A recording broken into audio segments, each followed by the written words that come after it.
beberapa waktu yang lalu Ketua Gugus Tugas telah mengumumkan kepada publik tentang zona hijau yang dinyatakan sebanyak 102 zona atau daerah kabupaten kota yang terdiri dalam beberapa provinsi, di mana beberapa daerah itu adalah grafik menunjukkan perkembangan kasus dari periode Mei sampai Juni sampai dengan tanggal 4 Juni, di mana penambahan kasus positif COVID-19 sejumlah 585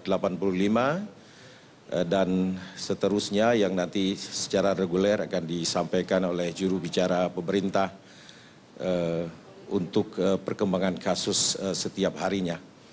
Bapak Ibu sekalian, dari beberapa penilaian terhadap zona, memang beberapa provinsi dibagi dalam sekurang-kurangnya dari penilaian R0 yang berhasil dinilai, maka dapat dikategorikan provinsi dengan nilai R0 di atas 1, di mana menggambarkan wabah masih bertambah, di mana beberapa provinsi yang diantaranya adalah Sumatera Utara, Sumatera Barat, Bengkulu, Bangka Belitung, Kepulauan Riau, kemudian juga Jawa Timur, Bali, Nusa Tenggara Barat, Kalimantan Barat, Kalimantan Tengah, Kalimantan Selatan, Sulawesi Utara, Gorontalo, Sulawesi Barat, Maluku, Maluku Utara, Papua, dan Papua Barat.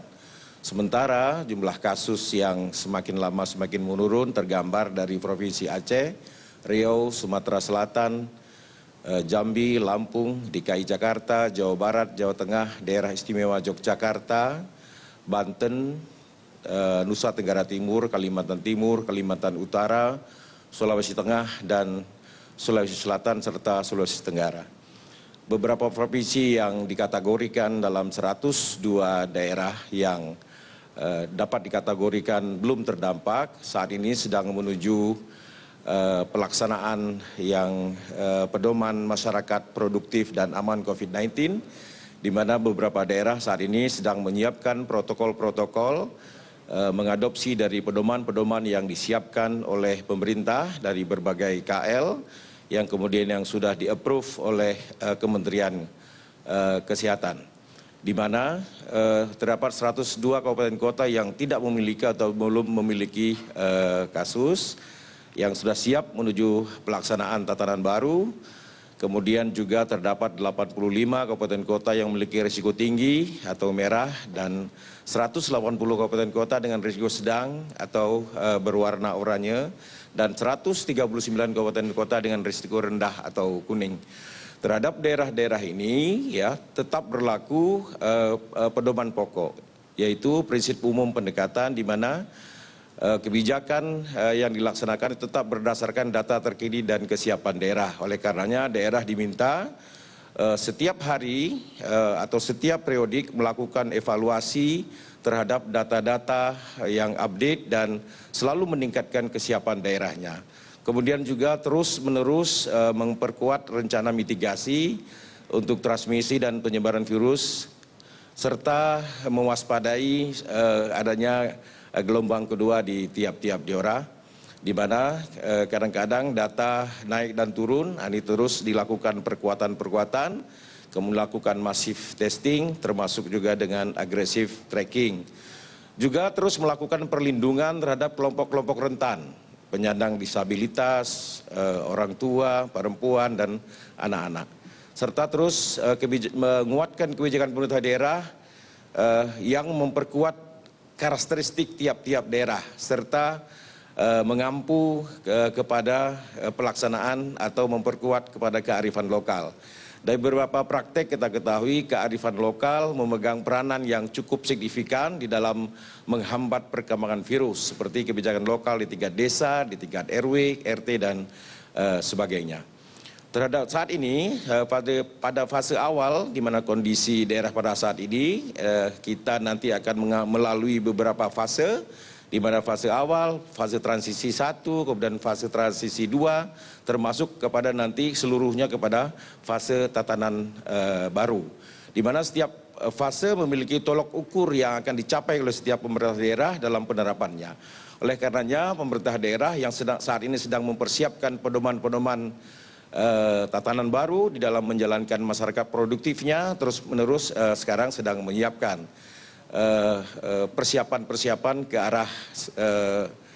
arah tersebut dengan tetap memperhatikan amanah bersama di antara Mendagri dan Menteri Keuangan, di mana tetap memperkuat belanja di bidang kesehatan agar bisa dicapai dengan good caring, kemudian juga memperkuat jaring pengamanan sosial, memperkecil gap antara yang sudah mendapatkan jaminan sosial maupun yang belum, serta juga memperkuat dampak ekonomi, menghidupkan ekonomi masyarakat, sehingga dengan ekonomi hidup, masyarakat memperoleh pendapatan. Dengan memperoleh pendapatan, maka masyarakat juga mampu memperkuat dalam penanganan kesehatan tiap-tiap masyarakat. Bapak Ibu sekalian yang saya hormati dan saya muliakan, beberapa kriteria umum dalam pelaksanaan pembatasan serta tahapan menuju tatanan baru, memang ada beberapa tindakan yang mesti diperkuat. Yang pertama adalah pengujian dan tracing terhadap kontak, ya, di mana tetap dalam suasana kita masif testing serta juga agresif tracking, ya, walaupun cuma satu kasus atau hanya 2 kasus, namun testing dalam lingkungan yang baik, kemudian penelusuran yang baik, mudah-mudahan tetap dapat menjaga status daripada daerah yang menuju penurunan kasus ataupun memaintain jumlah kasus agar tidak kembali meningkat. Kemudian juga terus-menerus memperkuat kapasitas kesehatan, ya, dari keterangan juru bicara pemerintah. Saat ini tingkat hunian pemerintah, tingkat hunian rumah sakit dan beberapa kapasitas kesehatan kelihatannya saat ini sudah stabil, ya. Kita tidak overload dalam pelayanan kesehatan, tapi terus diperkuat kapasitas kesehatan serta medik yang harus diperkuat. Kemudian juga perlu menyusun perencanaan. Ya, tentu saja semakin baik perencanaan, maka semakin bagus pelaksanaannya. Oleh karenanya, perencanaan yang disusun diantaranya adalah perlindungan kesehatan terhadap pekerja di fasilitas kesehatan, industri strategik, dan transportasi massal yang menggunakan protokol-protokol yang telah ditentukan. Bapak Ibu sekalian yang saya hormati, dalam menuju tatanan baru memang banyak kriteria yang saat ini bermunculan.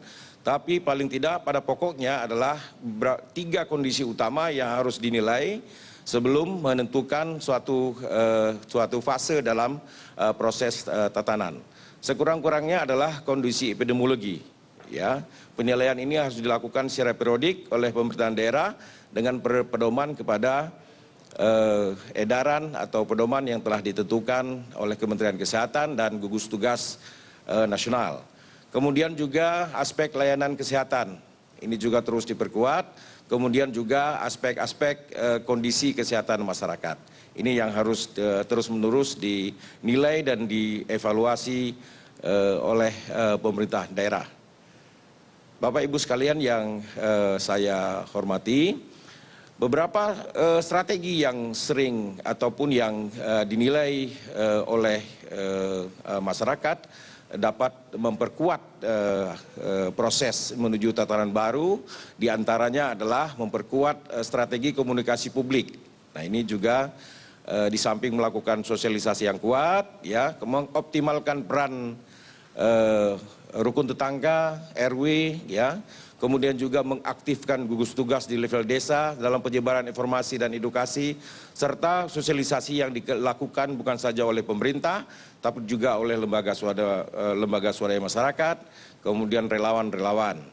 Termasuk juga melibatkan aktif relawan yang saat ini telah tersedia banyak. Kami beberapa waktu yang lalu berkoordinasi dengan koordinator relawan COVID-19, sudah ada 30.000 relawan yang saat ini tersebar di pemerintahan daerah yang segera akan kami kirimkan surat kepada Pemda untuk dimanfaatkan untuk membantu Pemda dalam rangka menguatkan strategi komunikasi maupun sosialisasi bagi pemerintahan daerah. Kemudian juga melibatkan masyarakat setempat, ormas, serta figur-figur pemimpin adat. Di beberapa tempat, di beberapa daerah di Indonesia, figur pemimpin adat sangat membantu, ya. Sebagai contoh misalnya pelaksanaan di Bali yang menggunakan figur dan pemimpin adat dalam pelaksanaan itu berhasil di dalam mengendalikan perkembangan virus COVID-19. Juga komunitas lainnya, ya, seperti media komunikasi, komunitas radio, kemudian juga lembaga-lembaga termasuk pemanfaatan sosial media secara kuat, ya. Kemudian juga komunikasi yang berbasis internet, sosial media, kemudian juga kelompok-kelompok masyarakat yang bekerja di golongan ini serta menggerakkan semua lapisan umur, ya. Sosialisasi ini juga bisa dilakukan dari rumah. Di samping juga dalam kelompok masyarakat, namun juga bisa dilakukan dari rumah. Kemudian juga kerjasama dengan semua kelompok masyarakat, ya. Pendekatannya tetap pentahelik, ya, libatkan perguruan tinggi, libatkan masyarakat, melibatkan berbagai macam kelompok, ya, cerdik pandai untuk melakukan atau menuju kepada tatanan baru. Kementerian Dalam Negeri juga di dalam hal ini untuk mendiseminasikan, kemudian menyiapkan menuju tatanan baru, juga menyelenggarakan lomba inovasi, di mana lomba inovasi daerah menuju tatanan baru ini mencoba untuk menggali ide-ide dari masyarakat, ya, agar masyarakat terbiasa dengan tatanan baru nantinya, ya, di mana dengan protokol-protokol yang disosialisasikan secara masif, kita berharap masyarakat dapat hidup kembali secara produktif, tetap dengan protokol kesehatan, ya. Kemudian juga menyiapkan prakondisi, ya, di mana saat ini kita harus beradaptasi dengan COVID-19 sampai dengan vaksin dan obat yang pasti ditemukan. Kemudian juga menemukan cara mensosialisasikan yang terbaik. Tentu beda daerah, beda geografi, beda kondisi, beda caranya untuk menemukan prakondisi. Oleh karenanya Kementerian Dalam Negeri membuat lomba ke dalam 7 sektor, terutama sementara, ya, sektor sektor transportasi, ya, pasar modern, pasar tradisional, pariwisata dan segala macamnya. Nanti hasil pemenang lomba ini akan digunakan untuk mensosialisasikan kembali. Dan tentu saja pemenang lomba inovasi di dalam melakukan tatanan normal baru ini memperoleh reward. Kementerian Keuangan telah setuju untuk memberikan reward sampai dengan 169 miliar bagi pemerintah daerah yang memenangkan protokol kesehatan menuju tatanan baru. Semoga dengan insentif ini atau reward ini masyarakat berlomba-lomba, tujuan utamanya tetap adalah dalam rangka mensosialisasikan tatanan baru, tetap produktif, namun selalu aware kepada kondisi kesehatan. Beberapa catatan kunci yang patut kami sampaikan pada kesempatan ini adalah dalam rangka menuju tatanan baru, kondisi dan kriteria tiap zona tentu berbeda, ya. Walaupun ada satu ketentuan umum bahwa semua zona, apakah zona merah, zona hijau, zona kuning, zona orange, ya, tetap dengan protokol umum, yaitu pakai masker, jaga jarak, cuci tangan, ya, cuci tangan juga cuci tangan yang benar, yaitu cuci tangan setelah menyentuh benda-benda yang tidak dipercayai atau benda-benda yang dicurigai terkontaminasi, ya. Kemudian juga pemerintah akan menentukan zona umum, ya, dan protokol kesehatan secara umum, namun dalam penerapannya tetap merupakan kewenangan pemerintah daerah, ya, untuk melakukannya, apakah itu provinsi, kabupaten kota, untuk menentukan sektor mana yang terlebih dahulu akan dimulai, serta menguji kesiapannya, dan serta mensosialisasikan kepada masyarakat. Saat ini memang pemerintah telah mengumumkan 9 sektor untuk didahulukan, namun pelaksanaannya tetap menuntut kesiapan pemerintah daerah, ya. Warna di dalam penilaian pemerintah adalah bukan harga mati, karena warna ini bisa berubah makin lama makin terang, artinya makin lama angka kasus makin turun, tapi dapat pula berarti angka makin lama makin gelap. Artinya pembukaan suatu zona itu berpotensi dua hal, makin lama makin baik atau makin lama makin buruk. Terhadap warna zona yang makin lama makin gelap, pemerintah daerah atau pemerintah dapat menutup kembali. Oleh karenanya zona ini harus dievaluasi setiap periodik. Kemudian juga pendekatan daerah akan sangat spesifik. Sebagai contoh misalnya daerah yang kepulauan, ya, ada daerah yang urban, ada daerah yang rural, ya, itu masing-masing pendekatan tentu sangat berbeda. Daerah yang kepulauan misalnya, di mana tidak ada kasus, pendekatannya tentu sangat berbeda dengan daerah perkotaan tanpa kasus juga.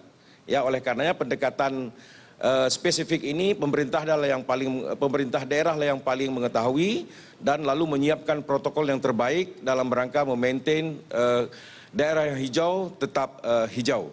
Beberapa daerah yang telah diumumkan untuk dimulai, ya, dari pendekatan sektor, yaitu pertambangan, perminyakan, industri, konstruksi, perkebunan, pertanian, dan peternakan dan perikanan, serta logistik dan transportasi barang.